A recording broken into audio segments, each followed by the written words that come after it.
Il y a très très très longtemps de ça à New York, un homme a eu la chance de pouvoir acheter pour très peu d'argent un hôtel. Et cet hôtel qu'il a donc voulu avoir demandait des travaux. Et ces travaux étaient très très très très très nombreux. Il fallait tout refaire. Il fallait que le ministère de la Santé cautionne, de la sécurité. Et très ambitieux, ce juif avait demandé un prêt à la banque. Et étant donné qu'il n'avait pas de garantie et que le directeur de la banque de New York lui a refusé ce prêt, en lui disant que pour lui le projet était bon, que pour lui il croyait vraiment en ce projet, mais que la commission a refusé de lui accepter le prêt de 2 millions de dollars. 2 millions de dollars lui ont été refusés. Et donc il dit, je suis désolé, je dis, mais alors quoi, je vais faire quoi de ma vie maintenant? Moi j'ai acheté un hôtel, je me suis endetté, j'étais persuadé que l'hôtel est en garantie pour vous. Il lui dit, mais votre hôtel c'est une ruine, il faut tout retaper. Il dit, oui, j'ai besoin de 2 millions de dollars. C'est pour ça que je vous demande 2 millions de dollars. J'ai les ouvriers qui sont prêts à travailler demain, mais vous ne pouvez pas me laisser comme ça. Prenez l'hôtel en garantie, parce que je vais exploser, je sais travailler, je sais appeler, et je sens que la chance est avec moi. Et la personne le raccompagne parce qu'il avait un rendez-vous justement important, appelé par le PDG de la banque, et il le raccompagne un peu dehors, un peu trop rapidement. Quand ce personnage a vu que la porte se fermait sur son visage, la haine l'a envahi. Et juste avant de bloquer la porte, il lui a dit, il y a un visage que je n'oublierai jamais. C'est le vôtre. Puis voilà que, ne sachant quoi faire, il n'a eu aucune solution. Et 2 semaines à 3 semaines plus tard à peu près, il reçoit un virement sur son compte de 2 millions de dollars. D'un compte, d'un numéro, pour laquelle le seul message qui est donné, c'est « Moi, je crois en vous ». C'est tout ce qui est marqué. « Moi, je crois en vous ». Impossible de savoir qui il est. Il fait les travaux, son hôtel explose. Un succès hors du commun. Toutes les plus belles cérémonies s'organisent. Il devient multimillionnaire et achète une chaîne d'hôtels jusqu'en Pologne, en Europe. Il devient une des plus grosses fortunes. Les séminaires se font chez lui pour les médecins. Tout le monde va avoir affaire à lui. Il fait une gastronomie hors du commun. Il devient célèbre dans les journaux. Et bien sûr, son premier achat hors hôtel, c'est de racheter la banque qui lui a refusé le prêt. Et il rachète cette banque, qui était d'ailleurs en difficulté. Il la rachète de plein pot. Et bien sûr, le premier qui vient le voir pour le féliciter avec un grand sourire, c'est ce fameux directeur de cette banque, de ce SNIF, pour lequel il refuse de le voir. Il interdit à la sécurité de le laisser rentrer. Le lendemain de son achat, le directeur est dans son bureau en train de discuter avec des clients. Il reçoit une lettre du nouveau PDG qui le met à la porte, sans audition, sans aucune discussion. Il se retrouve à la rue, du jour au lendemain. Et lui, désespéré, veut absolument un rendez-vous avec le nouveau propriétaire de la banque, qui lui sera refusé pendant des années et des années. Il tombe malade, il sait trouver des boulots à droite et à gauche pour essayer de survivre. Aux États-Unis, c'est capitaliste, donc tu ne travailles pas, tu ne bouffes pas. Et résultat, les années passent, le riche devient encore beaucoup plus riche, et ce directeur de banque devient pratiquement, pas simplement un homme démuni de tout, mais dans une situation horrible.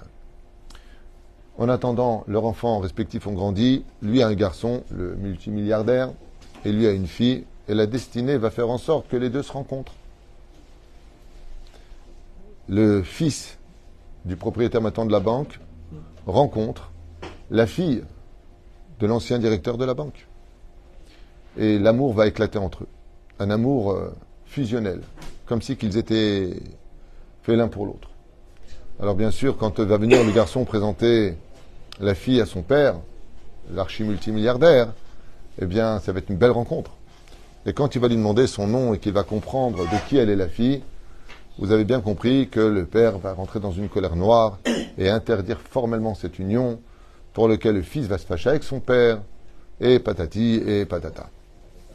Jusqu'au jour où, ayant compris que de toute façon son fils n'attendrait pas l'approbation de son père parce qu'il aime cette femme et qu'il n'est pas prêt à renoncer, il accepte tant bien que mal le mariage, à la condition où cette fille, en aucun cas, ne rappellera le nom de son père à sa table. Un nom maudit pour lui. Jusqu'au jour où, à table, elle s'éclate en larmes comme ça. Et lui, il aimait bien cette fille. Même beaucoup. Il lui demande pourquoi elle pleure. Il lui dit à quoi bon? Il dit comment ça à quoi bon? J'ai pas le droit de dire certains mots ici, donc à quoi bon? Elle lui dit mais de quoi tu veux parler? Il dit mon père est mourant, il est à l'hôpital, il lui reste peut-être quelques heures, ou dans le meilleur des cas quelques jours. Quand il entend ça, il demande à quel hôpital il est, il y va, il monte dans la chambre et il voit effectivement son ancien banquier qui lui a refusé le prêt, en train de mourir de la maladie. Et juste avant de mourir, il le regarde comme ça et lui dit « Ah, tu acceptes enfin de me rencontrer ?» Et il lui annonce, faisant petit tour parce que les Avrichim sont arrivés, et il lui annonce que il y a 25 ans en arrière, le virement qui a été fait, c'est lui qui lui avait fait.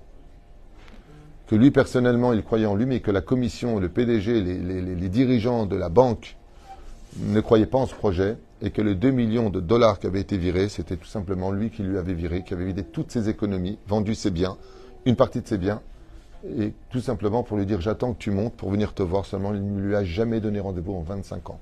Jamais il lui a laissé rentrer.